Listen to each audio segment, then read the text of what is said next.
Good evening, everyone. This is Jody Hammer, Career Services Specialist with NPCA's Global Reentry Program. I'm really excited to be here with you tonight to talk about the topic of salary negotiation, which is a topic that brings chills to many and chills of fear and hesitation and all of those things, self-doubt. And I hope that tonight's conversation will help you feel more comfortable about the whole topic of salary negotiation and understand that it truly is not only expected but important to at least try to ask for more, if unless they've given you an offer that's so huge and over the top from the start, which typically is not the case. So we're going to be talking about that this evening, and what I'd like to do is I do have some some slides that I'm going to present. I have Olivia, our wonderful intern behind the scenes, who's joining us from Singapore. So it's 12 hours later for you. Thank you for getting up early, Olivia, to help with this, and I appreciate your help behind the scenes. Olivia will be monitoring the chat box better than I'm going to be able to when I'm doing the presentation, and she'll be letting me know when there are questions. So please enter your questions. That's what really makes these sessions more dynamic. So I really like to get the questions and to address as many as I can in the course of the time that we have here on the topic of salary negotiation. So without further ado, let's go ahead and get started.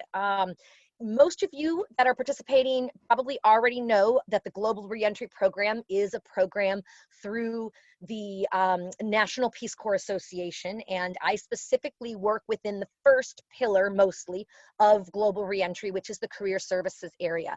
I too am an RPCV, having served in Ecuador from 1994 through 97.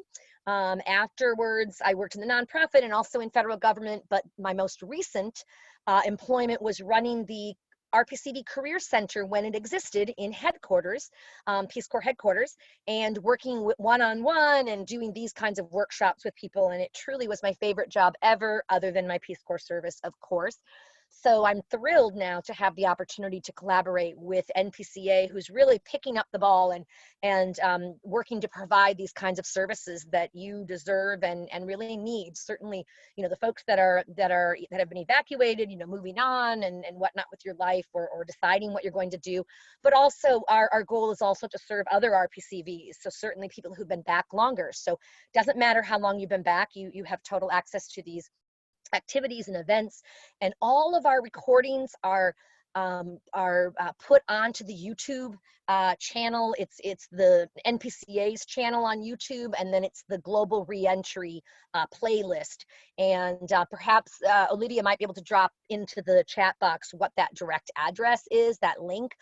But you'll certainly be able to look at these other types of workshops that we've done in the past, as well as you can access also our podcasts, which I've started to do on a weekly basis on a variety of themes, and Olivia's been very helpful on getting those up, and you can access those on Spotify and Apple Play. Is it, Olivia, or Apple, whatever it's called? Podcasts are on Apple Podcasts as well as Spotify and Stitcher.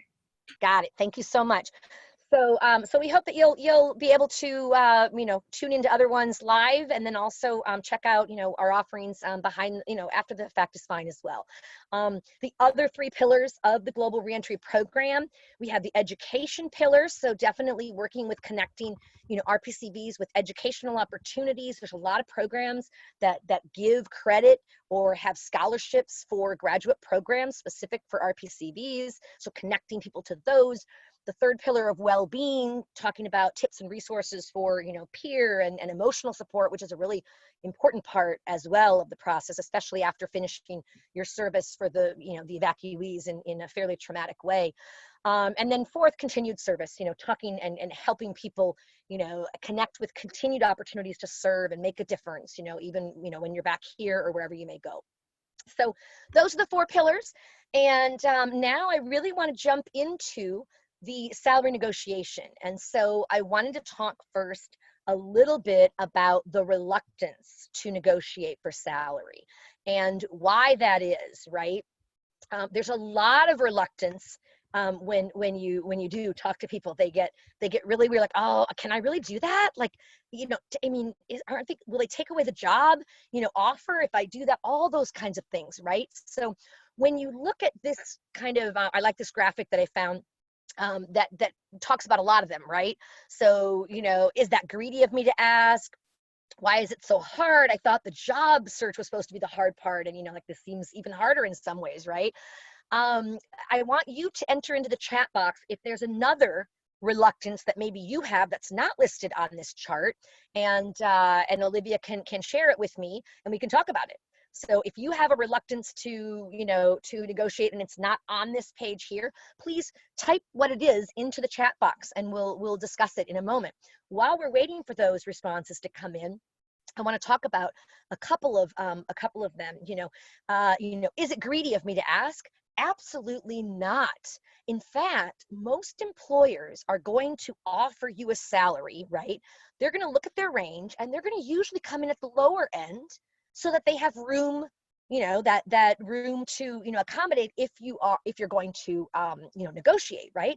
And that's expected. It's really expected that people are going to try to negotiate. But as I said earlier, the only time you wouldn't do that is if you were, going for a job where you've done your research and all of that, and it says you should be paid, 60,000 and they're offering you 200,000. Would you really want to open that can of worms, and say, well, how about 210, I mean, but that's the exception. That's not the typical case, right? So they are typically going to come in a little bit lower. You're typically going to want to go in a little higher so that there's that room for negotiation and both parties, feel happy about it. Okay. Olivia, is there anything that's come in terms of other concerns people have about or reluctance to to negotiating salary? Yeah, we have a few here. So Great. fear of losing the offer, current times with COVID-19 and employers markets. Also people having trouble when their jobs just haven't ever allowed benefit negotiation, so they don't even know where to start or how to do it. And then starting a new job and after a few months wanting to ask for more. And then how much can you negotiate with the federal government? There's some Wow. questions. Oh my gosh. There's so many good questions. We're going to have to take some of those. Yeah, that's great. We'll take as many as we can here. Right. In terms of right now, the reason that I'm doing this, and I think the importance of thinking about salary negotiation even before you have that offer, is that you don't want to get into that situation where you accept an offer that's less than what you truly deserve based on your own market value and what your experience and skills are, and then get into a situation where you're working for somebody and you find out that all of your coworkers are making 30,000 more than you. I mean, that is not a very good feeling for your own self-esteem, for your own, like, why should I work so hard? They're all getting 30,000 more. And then having to try to, approach the employer, not that it can't be done, but it's a lot easier to do it up front, right? And negotiate that up front before they bring you on, so you don't have to have that awkward conversation of, well, I know I said I was okay with this amount, but really, that's a lot harder place to start from. Okay. I'm going to try to open up here as well. I think I maybe can get my chat box as well, just so I can see, because there were so many of those other questions. I'm just, my goodness, there were so many that you shared there. Thank you. Okay, good. Can you negotiate with the federal government? You can absolutely try. Christina, great question. You can always try to negotiate, because the truth of the matter is they're not going to take their offer away. They're not going to rescind their offer. Very rarely would they ever rescind an offer based on somebody making a valid case for, wondering what, if any, flexibility they might have with regard to, the pay or whatever. That's a reasonable request, right? The worst that will really happen is they'll say, sorry, we can't. Well, that's okay. Then you at least know you've tried, and they may or may not be able to. Now, Christina, to address your question about the federal government is a really unique beast. It's a separate beast. So they operate very much on, they have their grades and their pay bands for each of those grades, right?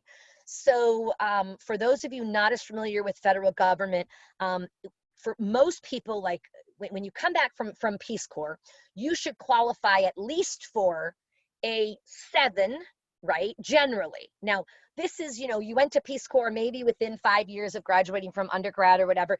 You should be able to qualify for a 7, right? Sometimes you'll get a 9 and maybe even above if you're a mid-career professional who went to, Peace Corps after a substantial, experience and such, right? But the pay grades that they have, so they'll have like the FP5, FP7, and the FP7, for example, I don't know offhand, and if somebody does, please share it. I used to know this off the top of my head. The low amount, like the step 1, and then it goes all the way up to like step, I don't know, 12, 15, it goes way up. But when you take a job with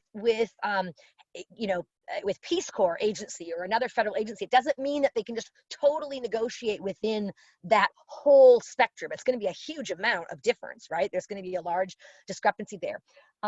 If you have made that amount in the past, if you've made an amount more than what they're offering you, like if they, and let them come in first. We have some slides. We're going to talk all about this. But when they come in, with their, what the grade is and what the step is, it's never a bad idea to, whether it's federal government or non-federal, you could certainly say, what, if any, flexibility might you have with regard to the salary based on my, master's in and XYZ, X years of experience in da da da da da. Indicate your specialized skills maybe that you have that makes you exceptionally well qualified. Because even if they can't come in, they very well, they might be able to, but if they can't, they they see you, oh wow, okay, maybe they can negotiate some other things. So remember that your salary is only part of your compensation package, right? So if somebody comes back and they can't go any higher than X amount, because they're really scripted, quite a bit, what those pay levels are and what you would come in once you're in the government, and then you're competing for other jobs. You're going to go in, if you're applying for a job that's a labor grade beyond, and you've proved that you have 1 year of the labor grade below, then you qualify for, they'll bring you in a few, usually like the step or 2 beyond what that next, like you'd go up a pay grade and then 1 or 2, you'd go 1 or 2 up, depending on like what your salary is. But it's it's confusing. So I would just say, definitely ask them. Now I don't recall, I know some people have asked me in the past about what if I've worked, like I had worked in a more, in the corporate world before I went into government. And at that time, when I came in, I was able to negotiate a little bit based on the fact that now it wasn't my most recent experience, because my most recent experience was Peace Corps, right? And I certainly wasn't making the big bucks in Peace Corps, but I loved it, right? It was a volunteer experience. So people get in this, I think, difficulty because their most recent job is piddle. I mean, when you, I mean, it's an awesome experience, but it's not from a salary perspective. So when people ask for your most recent salary, most people's most recent salary is going to be their highest, right? But not for Peace Corps volunteers, because you may have worked and then you left and you went to Peace Corps and earned very little. And then you come back, your living allowance, right? And you come back. So I would always make a case, if that's the case and you have a proven salary history that's further back, to let them know that, I'm very committed to da da da da. And, I had worked for several years in, before I went to Peace Corps, where we basically earned just a walk around, it was a living allowance. It was volunteer. And I'm coming back and I'm hopeful that you can consider my former XYZ experience, right? Now, sometimes if it was corporate and it was really lucrative, like where you were earning, so much money, they can't meet that necessarily, right? But sometimes they can with money. Sometimes they can, though, sweeten the deal a little bit with maybe other benefits. And again, we're going to be getting to a slide on this where I'm going to show you, your salary is only part of your total compensation package, right? So you can negotiate any parts of, or several parts. It's not just the salary. And if you start with the salary and you come to a whatever where they can't negotiate further, you might say, what, if any, flexibility do you have with regard to some of the other benefits? For example, in my current company, I have 3 weeks of vacation, and as I understand it, you have the 2 weeks.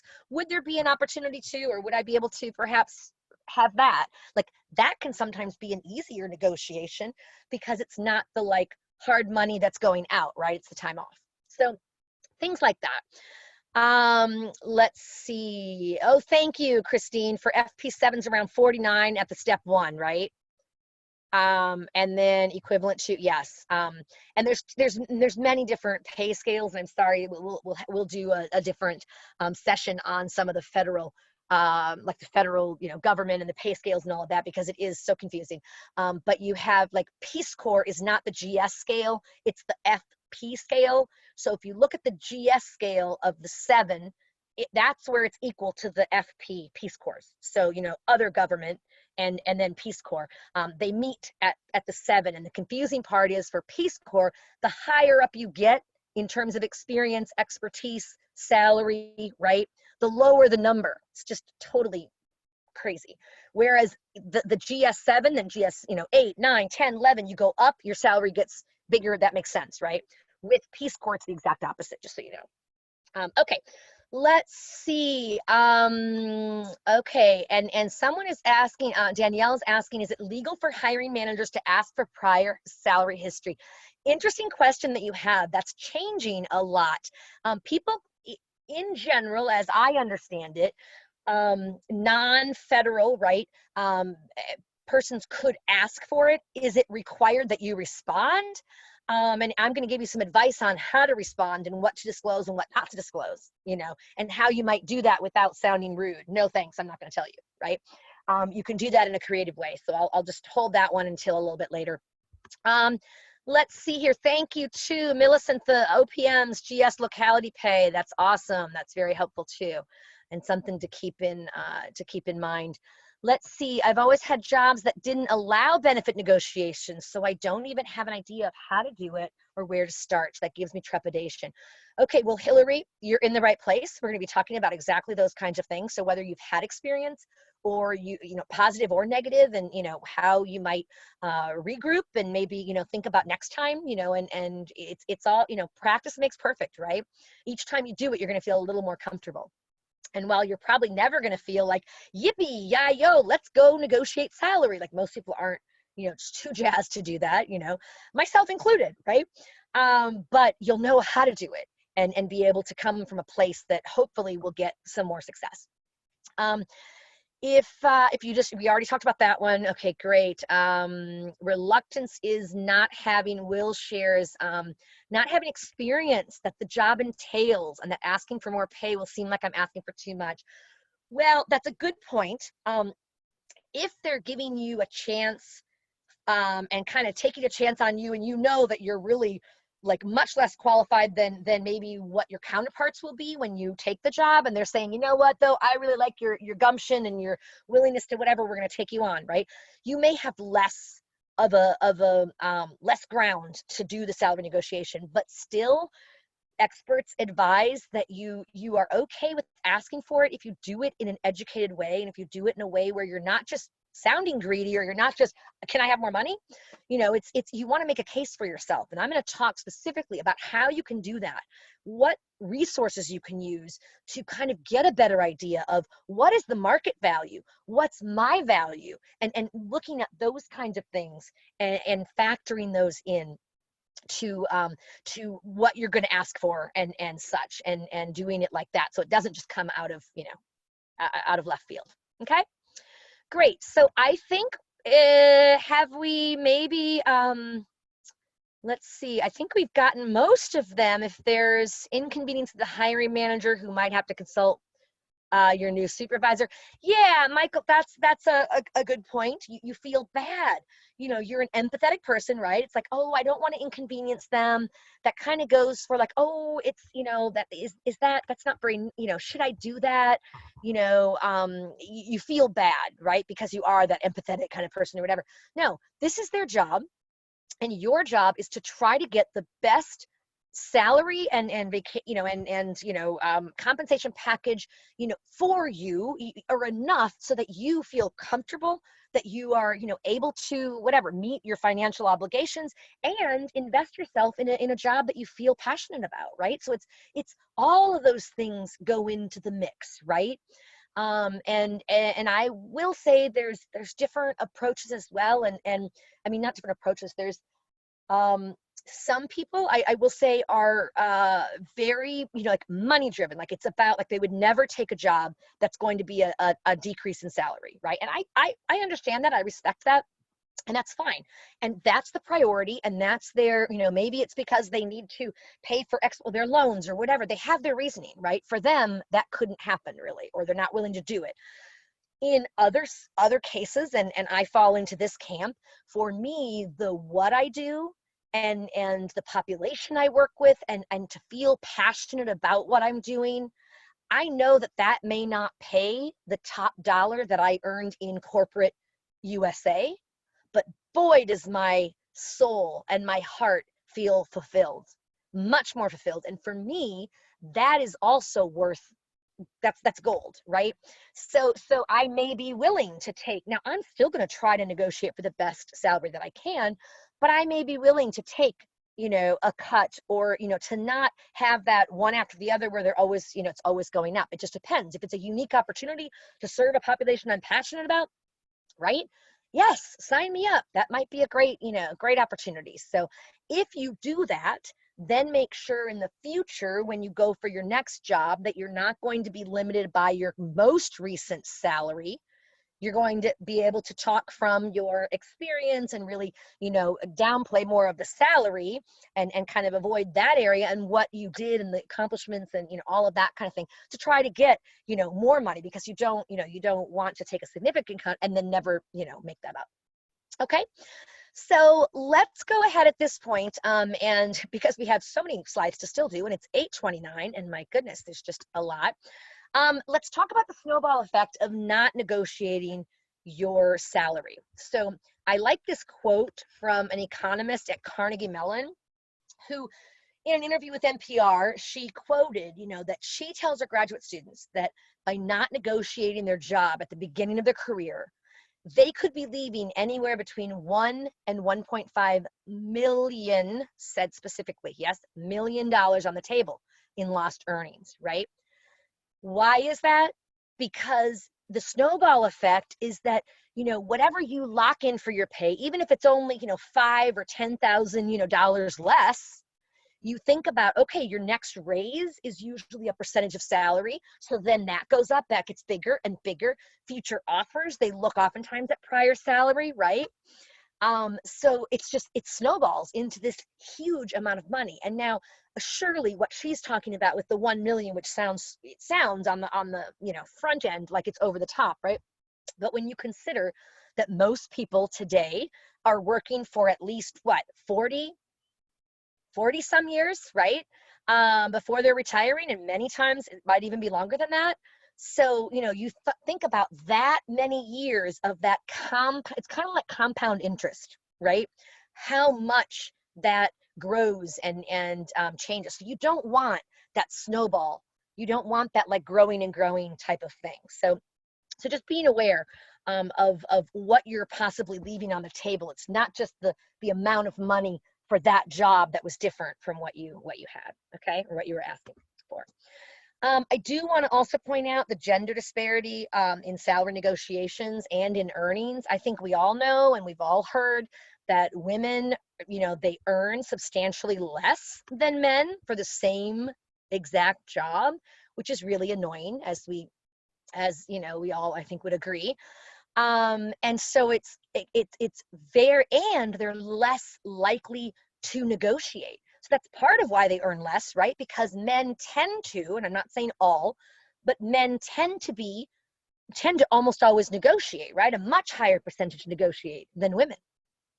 And if you're not negotiating, you're leaving those benefit dollars on the table, but you're contributing to that lag of that gender disparity as well. So I just think it's really important that, men and women do it. And I know that oftentimes women kind of have that, like, we're seen as the caretakers, we're seen as the like empathetic, the whatever. And so we feel bad. We feel bad about asking for more money, and we feel, and sometimes there's that lack of confidence, right?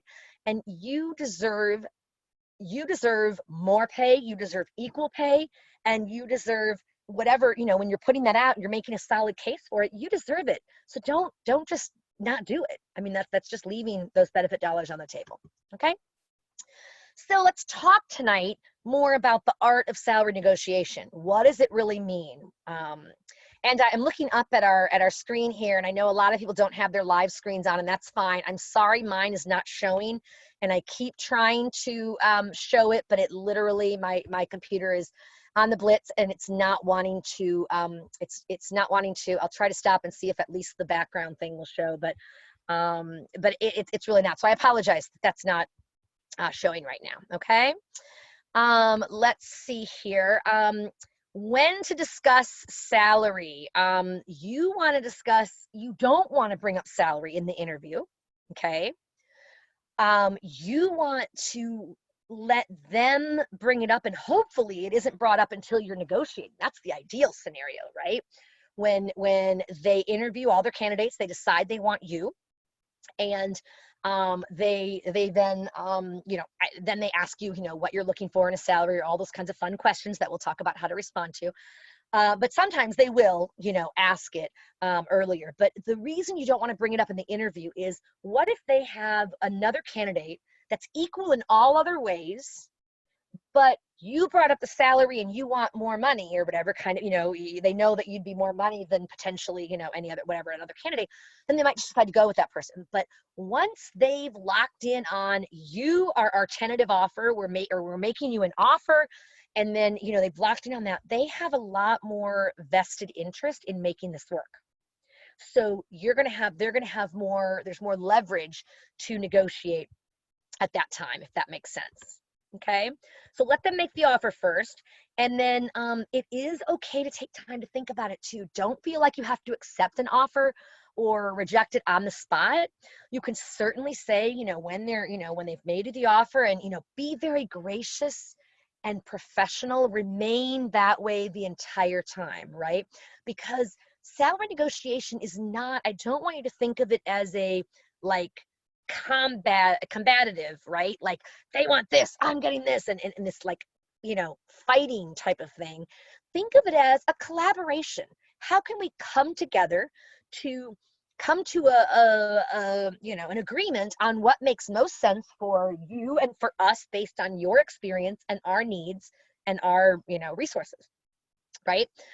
So you don't you definitely want to keep that. And you could certainly say, the attitude, you could certainly say, if they've given it to you and you've maybe, countered, and they've said, well, they'll usually say, let me talk to, so-and-so and get back to you. That's great.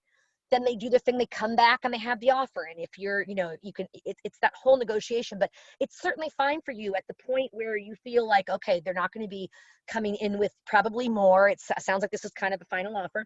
It's fine for you to say, well, thank you so much. I really appreciate this. Again, I'm really excited about this opportunity and confident my skill set would be well utilized in whatever, however you want to say it.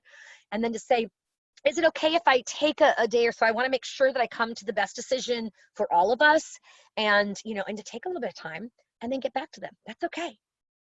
They're not going to say, nope, we're not going to give it to you now because you asked for that. No, right? So are there more questions that are coming in? Yeah. There's Olivia, one question.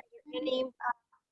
There's a one question about consulting rates. How can I ask for a higher hourly daily rate when I don't have an established rate history or only one previous consulting gig? Right. Well, that certainly limits your own experience of what your rate was, but that doesn't mean you can't find out, and you certainly can, and I'm going to discuss that a little bit later as well. But the whole, where you're going to do your research, because you are going to do your research, right? To discover, you have to know your own value, right? What is your value, i.e., what do you bring to the company, your specialized expertise, but then looking at what is the market value for this position. And remember to be sure that it's in the same industry, ideally with a lot of the salary tools that are out there. There's so many salary, tools to find out, what can I expect for a salary in consulting, in XYZ industry, in, this sector, and whatever. There's a lot that's out there. So definitely take a look. That will give you more insight. It doesn't have to be your own experience. You could look at somebody who has my similar background with X years of experience, who's doing consulting in international development, in whatever. You should be able to get an idea. Okay, and there's several different salary calculators, I guess is what they're called. If you Google salary top salary calculators, and I think I'm actually going to send you a link afterwards in the follow-up email with one of the links that has, I think, the top 10 that are listed. A couple of them are salary.com. Glassdoor is a big one. That's one of the very top ones. There's several different ones that are listed, and you can get a much better idea of what you should expect or could expect. And then, of course, as much as you can, talking to people in different, organizations. And I know it's weird to talk salary. You're not going to say, how much are you making? But to say, to try to connect with some people in the industry and who might be consultants and say, what would you say is an average going rate for this kind of sector for, consulting rates? Oftentimes, campus recruiters, like that come on to interview, many times they're very in touch with, and not that any of you are in school right now, but if you are in grad school, you might be able to tap into some of that. They oftentimes have really good insight into different sectors as well. But do your research and figure out what is the going rate. So it's not just what you have made, but what the going rate is. Okay. All right, so why don't we go ahead to the next slide here. Salary is only, like I said, part of the total compensation package, right? You have your salary, which is the hard, that's the numbers, right? The money. And even though it may sound, don't get sucked into the okay, you've come back from Peace Corps where you were earning practically nothing because it was volunteer, right? And you were earning, I don't even know, a couple thousand, whatever it was, over a big period of time. Don't get sucked into that whole, oh sure, 40,000 I can live on that, or 35,000 I can live on that. That's a lot more than I earned in Ecuador or wherever. Well, it's a lot more expensive here, right? And you have to factor in whatever their initial salary offer is. The cool thing with some of these salary calculators are you can actually plug in to see what would your take-home pay look like at that amount, because remember, you're going to be paying for, they're going to take off, your federal, state, taxes, right? Your Social Security, your Social Security, your some other kinds of taxes they might be taking off, depending on what you're how you're plugging in for your taxes when you want the money taken out, sooner or later. But you're also for, a lot of times they'll do the auto pay kind of things for health insurance or whatever. So your pay, your actual dollar amount that's paid to you per month is not going to be just your salary divided by 12. So just remember that, right? That's very important. Health or insurance of whatever kind, right? So health, dental, vision, life, there's, many other ones they might even have, right? Long-term care is one that, still exists in some areas, but it's getting more and more rare. But there's a lot of different kinds of insurance that they might, offer, right? So that's part of your total benefit package, right? You might have a decent salary, but what if the health insurance is crap, or they don't really have much, of anything, and you have needs in the health area, whatever, you're planning a family, whatever the case may be, you've got to factor that in as well. Leave and your vacation, I was mentioning earlier, that's one of the areas that people will, once they kind of get to that, okay, the salary amount, and if they're, they're kind of at not an impasse, but they've kind of come in with what they can do, you might say, I really appreciate that. Thank you so much. I'm wondering, what, if any, flexibility you might have with regard to leave, given my current position, offers 3 weeks, and I know that the standard is 2 weeks. Is there any flexibility to offer blah, blah, blah, blah, or whatever?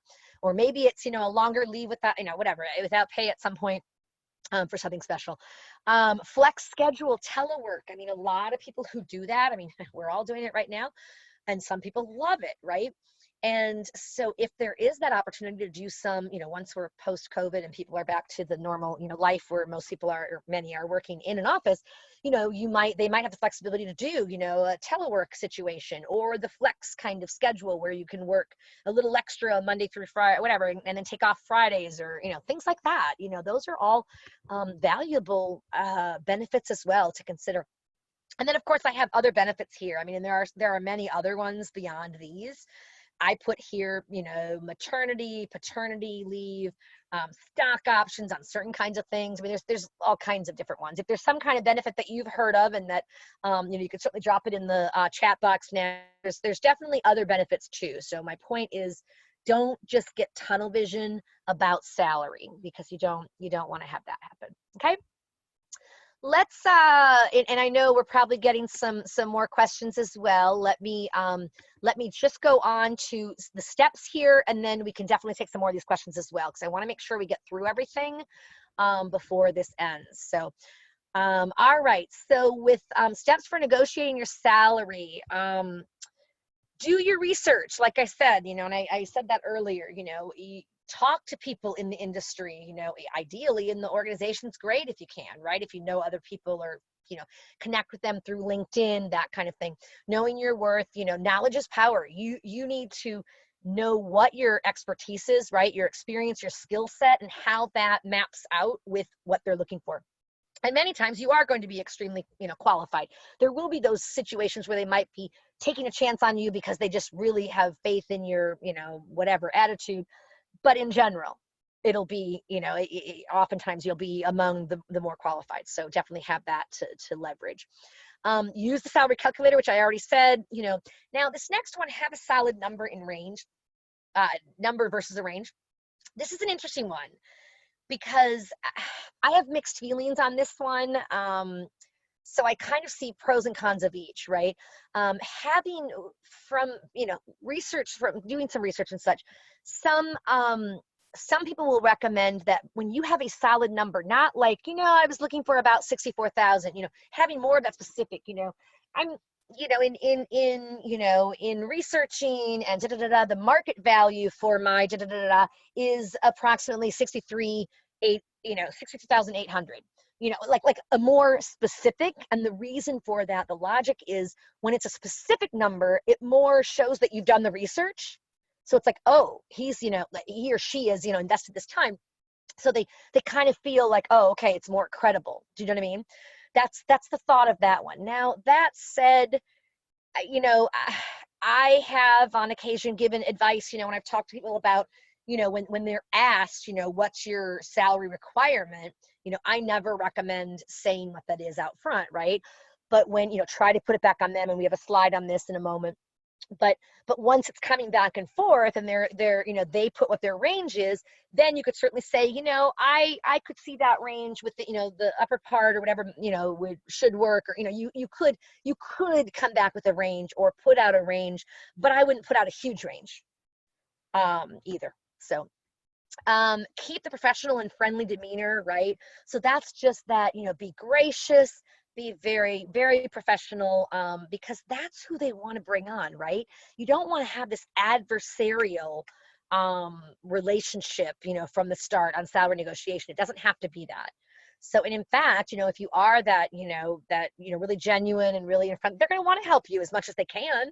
They may or may not be able to meet you right where you were, but they're going to do what they can, hopefully, to get as close to that as possible, right? So great. So some of the phrases that you might want to use in salary negotiation are things like, you know, remind them before you even go into that, you know, what you're asking for. You know, I'm excited about the opportunity to work together. This seems a really good fit for my and I'm excited to contribute to the research you're doing on, or whatever it is, right? You put that out there, that you're really excited, because that means a lot to them in and of itself, right? We're going to bring on somebody who's super excited to be here, to be on board. She's going to hit the ground running, you know, and really is excited to dive into this opportunity. So that's a really good way to start it. And then, as I said, you know, based on my research, right? And then you go and you give the details, right? And make that case for what you, you know, what you're asking for. Talking about value, you know, what, like I said earlier, even what you bring to the table, you know, your own value. So if they come in with, you know, a number, you know, you might say, you know, you don't want to say that's not going to work, you know, that kind of thing. You'd say, you know, I'd be more comfortable with X amount based on, and then give your logic, right?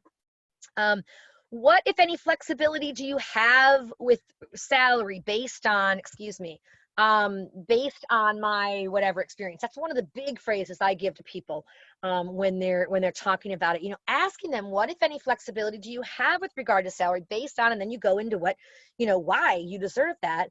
And let me tell you, it oftentimes makes them you know, they're not that comfortable talking salary either, right? Nobody loves to like negotiate salary, whether you're the employer or the employee, right?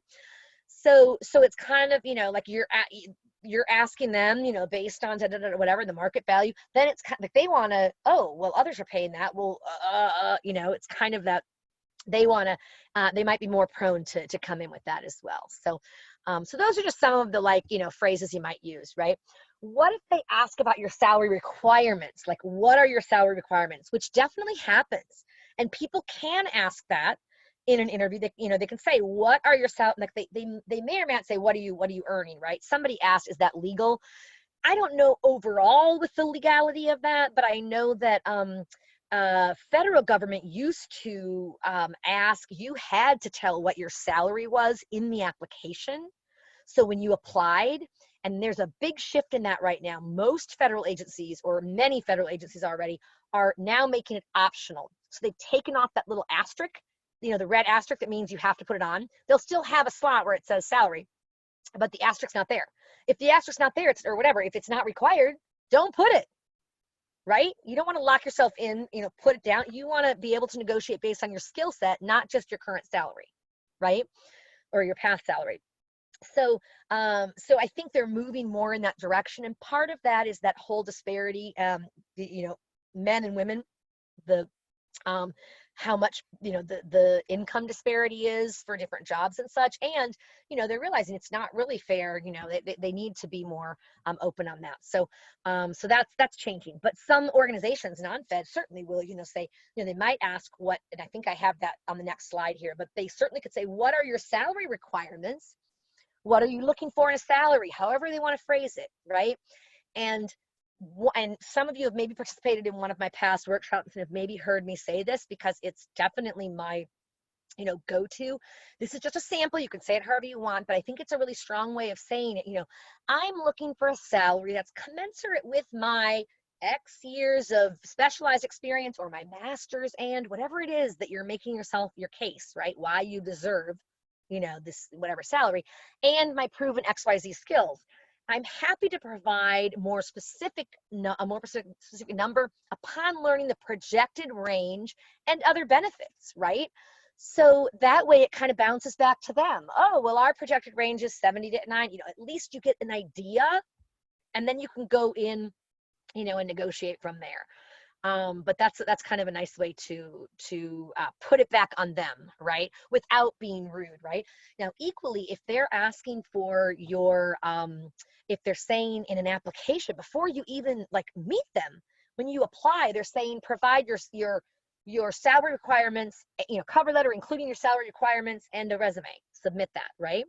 Well, that's hard too. But again, you can go in with something similar to this in your cover letter. You don't want to just not include it, because what does that tell them? That you're not even like, you're not even able to follow directions on a simple, right? So, but if you put near the end, you know, you've made your case, all of that, and near the end you say, with regard to your request for salary requirements, comma, I'm looking for a salary that's going with whatever makes sense to you, you know, in terms of what you're looking, happy to provide more specifics upon learning your projected range. Then they're like, oh, okay, they addressed it, and I'll have to ask them later. Does that make sense? I hope. So let's look at a couple of the questions here, because I want to make sure we get some more of these questions. Olivia, are there some specific ones? Let me just see. I pulled it up too. I think you've actually hit a lot of them, where like they're talking about how like when screening interviews where they get asked right there then and there about salary expectations, and then navigating that conversation when you don't even have an offer. And this, yeah, a lot of the questions are along that line, where like a hiring manager has said the salary is X and we offer X benefits. I'm bringing this up to make sure this is okay as we move forward. How do you recommend responding to this? How do you recommend? That was from who? This is from Gianna.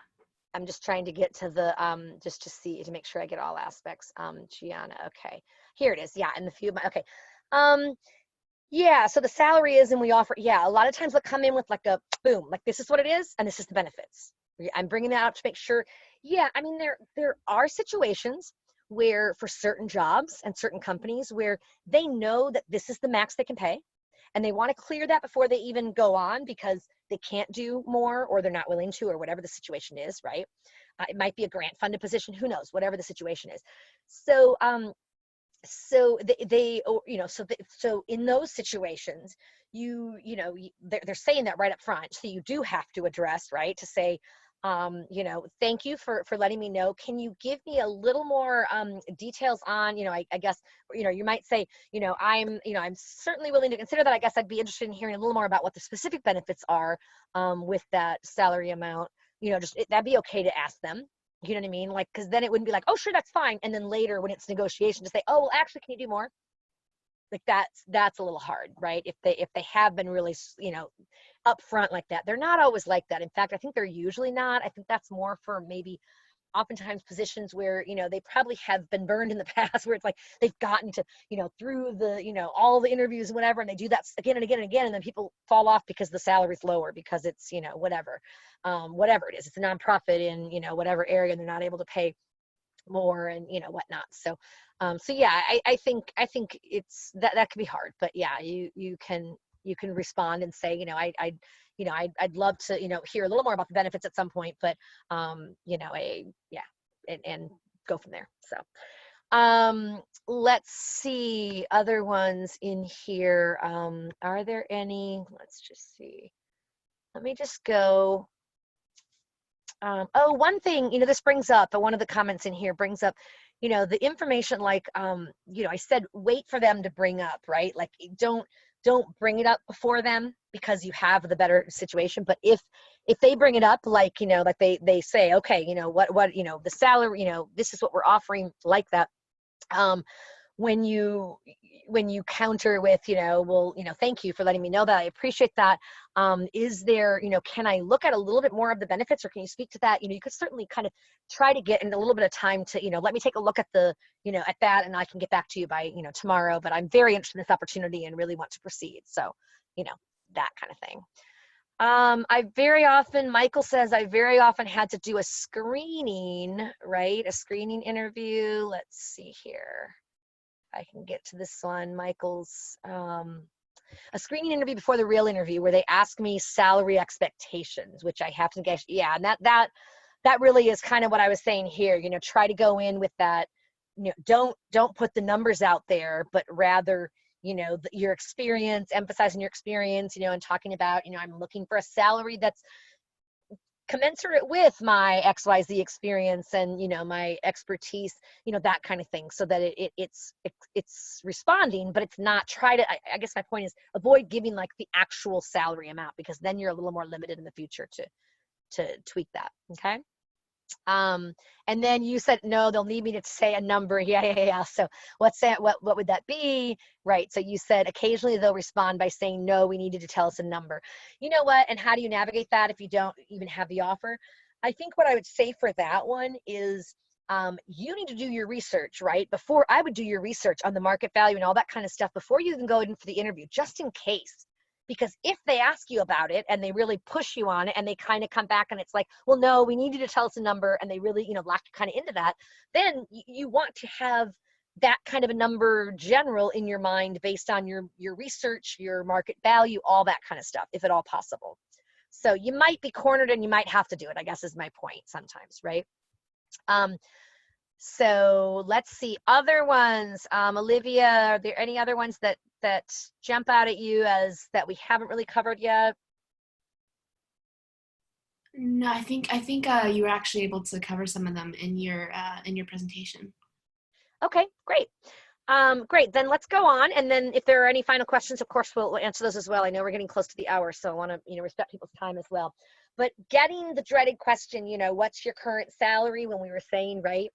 There's generally not an obligation to, like, you don't have to, because they asked you, and you can certainly, like I said, how you might do that. And a lot of times that's when they, are in the actual interview, right? And if they ask you that, you could instead come back with something like, if they asked you, what's your current salary? One sample response might be, I'd prefer to focus on what I would bring to your company in the role of da da da da, due to my proven ability based on blah blah. Like, make your case, like, for yourself and what you've done. You don't have to necessarily say what your current salary is. Now, sometimes they might not take that, and they might, say, okay, but what's the specific? And again, you have to then, go from there. But at least be prepared to kind of move that conversation from just what's your current salary. I prefer to focus on really what I bring and what we can certainly discuss salary, later as well, Um, so with that, what we are at the end of the actual presentation. So I want to open it up for any other like questions that people have right now. That haven't been answered. I'm just looking at. I think there's one from Danielle that might we can try answering. It says, Yep. related to not asking about salary during an interview, what if you can't find information about the company position online? Is it okay to ask about a range? Interview processes can be lengthy and time consuming. How do you gauge whether it's worth your time to continue? Right. That's a good question, and I think the finding out the information. You're right that a lot of times it's not just, you're not going to always be able to get when you're doing that research at that specific organization, right? And that's why I say when you go to those salary calculators, where you can get an idea of the industry and the kind of job titles and what they pay. Now they're not going to be 100%, but it should give you at least some idea of a range of what you can expect. But you asked if it's okay to ask about a range. Yes, but I would not ask first. Like I said earlier, I would not be the leader of talking about salary. And in your regular interview, I would not bring up salary in your regular interview if you can avoid it. And I probably wouldn't even in your like questions at the end ask about a salary range. I would again negotiate that when you're in the negotiation. Once they've committed to you and they really want you, that's where they're going to have much more leeway, maximum leeway on what they can offer, as opposed to if you put it out there right away. It can also give them the opinion like, oh well, they're not interested in anything but the money, if it could to some.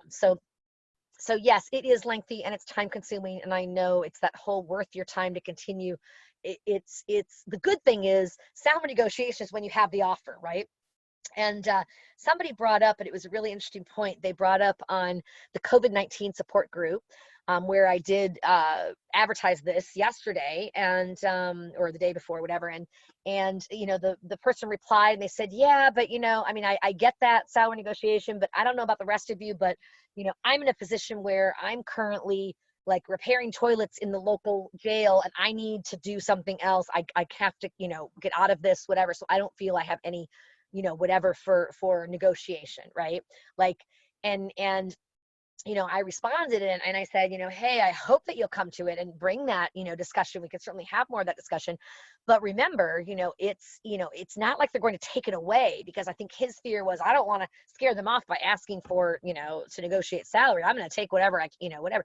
That's fine. If you are in a situation and you just are going to take it, ultimately, what's best for you, or what you need to do. And I totally understand where people are coming from when they're like, look, I need to put food on the table. I'm at a point of desperation. I get that. And so you may not be able to negotiate as much, but here's the deal.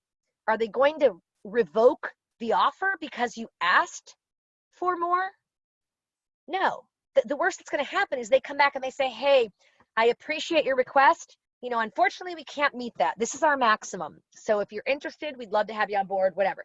And then you can say, well, great. I appreciate you, trying to do that. Let me take a day to just think about, whatever. And run the financials and I'll get back to you tomorrow or whatever. And you can certainly still decide that you want to take it, or you decide on the spot there, I'm really passionate about this or whatever it is. And you decide to take it. And that may be partly out of, you just need something now, and that's fine. You don't have to get your dream job right away. Like, it may be more of a, stepping stone, or just getting you into a situation where you can be calmer to focus on more of a, concerted job search process eventually, or whatever. And that's absolutely fine. So remember that as well. It doesn't hurt you, right? Let's see, it says, Gianna says, would you say you have less room for negotiation if the salary is included in the online job posting? Well, they're giving you what their projected salary is. So they're putting that out there with the intention of hopefully people who are applying for this know full well what their, projected salary is. Does that mean they have zero wiggle room? Not necessarily.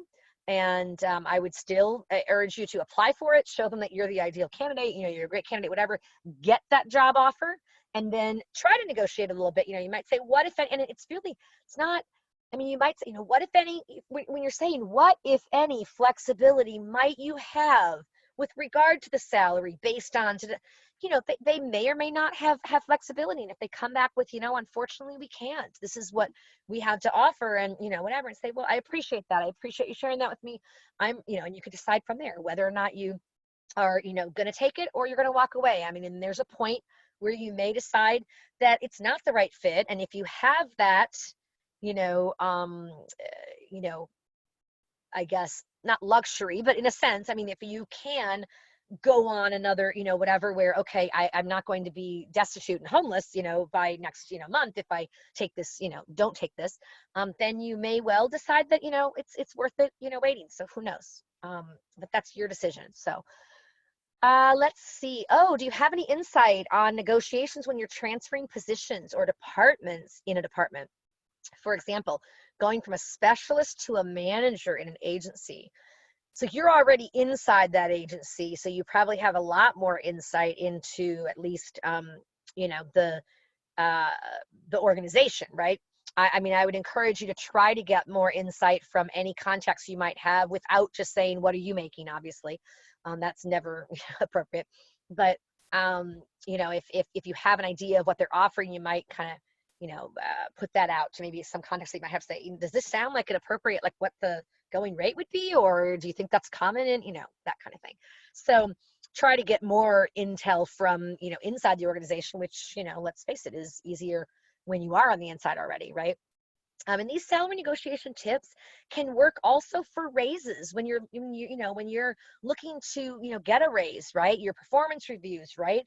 A lot of times it's interesting because people just ask for if they ask at all, it's in their performance evaluation, right? But you might actually start even talking about it with your manager maybe a couple months before, because a lot of times by the time they get to the performance evaluations, they've already decided who's getting the raises and where the money's going, right?